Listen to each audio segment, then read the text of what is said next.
কত প্রবাসী একাকী চোখের পানি ফেলে। আমি নিজে দেখছি প্রবাসীর কান্না। আমি এইবারও হজ্জের সময়, আমি তো প্রতি বছরই হজে উমরায় প্রবাসীদের রুমে রুমে যাই। কত প্রবাসীর কত কান্না। আমার বড় মোবাইল আছে আমার কাছেও, আমার কাছে সারা দেশ থেকে বিভিন্ন জায়গার থেকে বিভিন্ন জন বিভিন্ন খবর পাঠায়, যে ওগুলো আমার গাড়িতে আছে। কত প্রবাসীর কত কান্না, ডুকরে ডুকরে কাঁদে। এইবারও এক প্রবাসী আমার আল্লাহর ঘরের কাছে দৌড়ে এমন চিল্লানি দিছে কাবা ঘরের সামনে, কয় হুজুর আমি আজ 17 বছর বিদেশ করি, 17 বছরে হুজুর খোদার কসম আল্লাহর ঘরের সামনে দাঁড়ায় কইতেছি পরিবারের কেউরে কোনোদিন খুশি করতে পারি নাই। কয় যারে যত টাকা দিছি, মা হোক বউ হোক বাচ্চা হোক বোন হোক আত্মীয় স্বজন হোক, যেখানে দিছি 5,000 টাকা, কয় তারা কইছে তে ইচ্ছা করলে 10,000 টাকা দিতে পারত। তে বিদেশ থাকে কয় দিছি 10,000, কয়তে ইচ্ছা করলে 20,000 টাকা দিতে পারত। তে আজ বিদেশ করে এত বছর। কয় এই একটা কথা ছাড়া। একদিন এক আরবি সৌদি আরবের এক প্রবাসী আমারে বলছে, কয় হুজুর আমরা রে হে ও কাইন্দা দিয়ে আমার বলছে হুজুর আমরার কোনো দেশ নাই,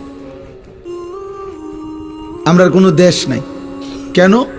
কয় আমরা যখন এই বিদেশের মাটিতে থাকি তখন তো আমাদেরকে আরবরা বলে আজমি, আমরা তো আরবের না, এই দেশের না। আর আমরা যখন দেশে যাই তখন আমগরে কয় বিদেশি। বুঝলেন হিসাবটা হানিফ ভাই? বাইক গেলে কয় আমরা বিদেশি, বিদেশে গেলে কয় তে বিদেশি না, এই দেশের না, আজনবী। তো আমাকে দেশ কো কামগো তো কোনো দেশ নাই। আমার খুব মায়া লাগছে তার জন্য। এরকম কত কাহিনী আছে। এই জন্য বাবা তোমরা অনুরোধ করছি, তোমরা এই সুখ কষ্ট পাইবা, এই নারী ছবি, এই বেনামাজি জীবন এবং এই কর্মবিহীন, এই পরিশ্রমবিহীন, এই অলস জীবন দুনিয়াতেও কষ্ট দিবে। অলস মানুষ দুনিয়াতেও কষ্ট পায়। আমার দোস্ত আবু হানিফ ভাই আমারে এখন কইতেছে যে ওইনে জড়ায় ধরা, যে আল্লাহর শরীরটা সুস্থ রাখেন। সে দেখছি আমি ছোটবেলার থেকে, আমারও এই ওয়াজের জীবনে 21টা বছর আজকে, আমার আর জান চলে না মাঝে মাঝে। দৌড়ানো এক জীবন। আমার শায়েখ আল্লামা মুফতি মুশতাকুন নবী কাসেমি হুজুরের কাছে আমি বলছিলাম গত মাসে যে হুজুর আমার কোমরে 24 ঘন্টা ব্যথা করে, চোখে ছোট লেখা কম দেখি, গলায় ব্যথা করে, শরীরে খুব ক্লান্তি লাগে, আমি কি করতাম? আমার শায়েখ আল্লামা মুফতি মুশতাকুন নবী কাসেমি হুজুর বলছে মাওলানা আল্লাহর কথা বন্ধ করা যাবে না। কয় যে এই কোমর ব্যথা, চোখ ব্যথা, গলা ব্যথা নিয়ে বলতে বলতে একদিন কবরে চলে যাবেন, আর আল্লাহকে গিয়ে বলবেন মাওলা আপনার কথা বলতে বলতে কোমরে ব্যথা হইছে, আপনার কথা বলতে বলতে চোখের আলো কমে গেছে, আপনার কথা বলতে বলতে গলায় ব্যথা হয়েছে, আজ আপনার কথা বলতে বলতে আপনার কবরে চলে আসছি।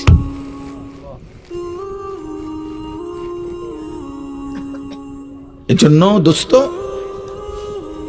আমি ব্যক্তিগতভাবে কোনো প্রার্থী না, আমি কোনো নির্বাচনে দাঁড়াইছি না, আমার কোনো মার্কা নাই। থাক কেউ কথা বলেন না, বাহিরের কারণে চিন্তা করবো না, সাবধান, একদম চুপ। এটাও শয়তানের ওয়াসওয়াসা। আমার যারা মনোযোগে আছে মনোযোগ, বাহিরওয়ালা নিয়ে আর টেনশনের দরকার নেই। সবাই একসাথে ঠিক করতে হবো এটা জরুরি না। জরুরি কথা বলে না কেন? একজনকে আল্লাহর কথা বললে সওয়াব হয়? সওয়াব হয় না? একজনকে আল্লাহর কথা বললে সওয়াব হইতো না? তো খালাস, মনে করেন আমি একজনই বললাম, অসুবিধা কি?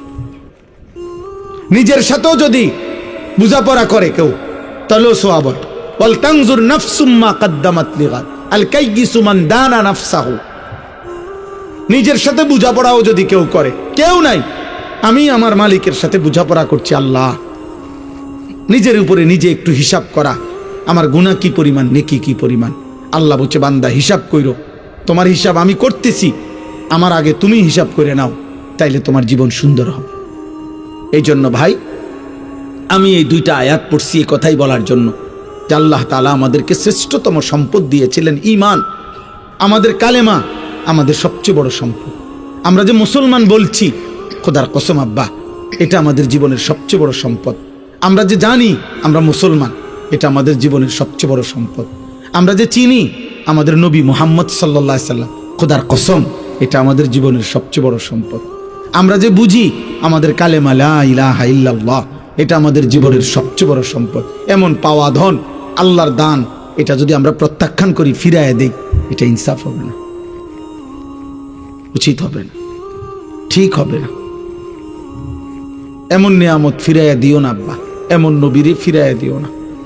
23 বছর নবী যেন তোমারে বলছে, উম্মত আমি একটা সুন্নাত, আমার একটা সুন্নাত আমি বলে গেছি, তুমি আমার এগুলা ফিরাই দিও না। মেসওয়াক ফিরাই দিলা, তো কার সুন্নাত ফিরাই দিলা? দাড়ি ফিরাই দিলা, কারে প্রত্যাখ্যান করলা? কারে প্রত্যাখ্যান করলা বাপ? নবী সাল্লাল্লাহু আলাইহি ওয়াসাল্লামকে প্রত্যাখ্যান করলা। নবী বলবেন হাসরের দিন, উম্মত আমি এত চোখের পানি ফেললাম, আমি তায়েফের রক্তে সারাটা শরীর রঞ্জিত করলাম, আমি উহুদের দান শহীদ করা খুনে রক্তে পড়েছিলাম, আমি ক্ষুধার কষ্টে পেটে পাথর বাঁধছিলাম, কোনো কিছুই তোর দিলটা নরম করতে পারলাম না। একটা মা যদি এটা বলে, ফুত আমি আজকে 3টা দিন তোর জন্য কাঁদতেছি, তোর বুঝি মনটা নরম হয় না? কোন স্ত্রী যদি বলে, স্বামী আমি তোমার জন্য আজকে 12টা বছর চোখের পানি ফেললাম, আমি বুঝি তোমার দিলটা মনটা পাইলাম না? কোন বাবা যদি বলে, ফুত আজকে আমি 18 বছর বিদেশ, আমার নিজের জীবনের কোনো সুখ পাইলাম না, তোদের জন্য আমি বুঝি তোরে খুশি করতে পারলাম না? তো নবীজি বলবেন, বন্ধু ইমানদার উম্মত, 23 বছরও বুঝি আমি দিলটা নরম করতে পারলাম না। আমার তায়েফের এত রক্ত বুঝি তোর চোখে পানি আনতে পারলো না। আফসুস বাবা, আফসুস, আফসুস। নবীজি সাল্লাল্লাহু আলাইহি ওয়াসাল্লামের একটা সুন্নাত, একটা আমল, আল্লাহর কোরআনের, আল্লাহর দ্বীনের আমাদের জন্য পাথেয়, আমাদের জন্য ঈমান আমাদের শ্রেষ্ঠ নিয়ামত, আমল আমাদের শ্রেষ্ঠ পরিচয়। গোলামি যার মধ্যে নাই, ইবাদত যার মধ্যে নাই, আমল যার মধ্যে নাই, নবীর সুন্নাত যার মধ্যে নাই, তার মুসলমান পরিচয় বলার কোনো অধিকার নাই। আখিরাত যার জীবনে নাই, আখিরাত যে মনে, ভাই তাকায় না, আবারও বলছি তাকাইবা না, আমি বলছি আমার দিকে তাকাও ভাই, আমার দিকে তাকাও। আমি বললাম, তো এই জন্য বললাম, রাসূলুল্লাহ সাল্লাল্লাহু আলাইহি ওয়াসাল্লামের সুন্নাত যার মনে পড়ে না, আমল যার জীবনে আসে না, একদিন 24 ঘন্টায়, একদিনও সারাটা দিনে একটা বার জবানে আল্লাহর নামটাও তোমার বের হইল না, তুমি কেমনে পারলা? একটা সেজদা তুমি আল্লাহরে দিলা না আব্বা? হায় হায়, তোমরা যারা ছেলেরা একটা নামাজ আজকের সারাদিনে 1 ওয়াক্ত নামাজ পড়ে, তুই আমার কাছে আয় আব্বা, তোরে জড়ায় ধরে একটু কাঁদি, আমি তো আর কিছু করতে পারলাম না, ঠিক আছে আব্বা তুই আমার কাছে আয়, তোরে ধরে কাঁদি, তোর মালিকের কাছে মাফ চাই তোর জন্য। কি কয় এটা? কেমনে সম্ভব? কেমনে? আমি বুঝি না, আমার মাথায় ধর। মুসলমানের বাচ্চা কেমনে 365 দিনে 1 বছরে একদিনও ফজরের নামাজ পড়ে না? এটা কেমনে সম্ভব? আমি বহুদিন চিন্তা করছি একা, যে মাওলা এটা কি? তা এ কেমন জীবন, এ কেমন মুসলমান, এ কেমন মা, এ কেমন বাবা, এ কেমন পরিবার,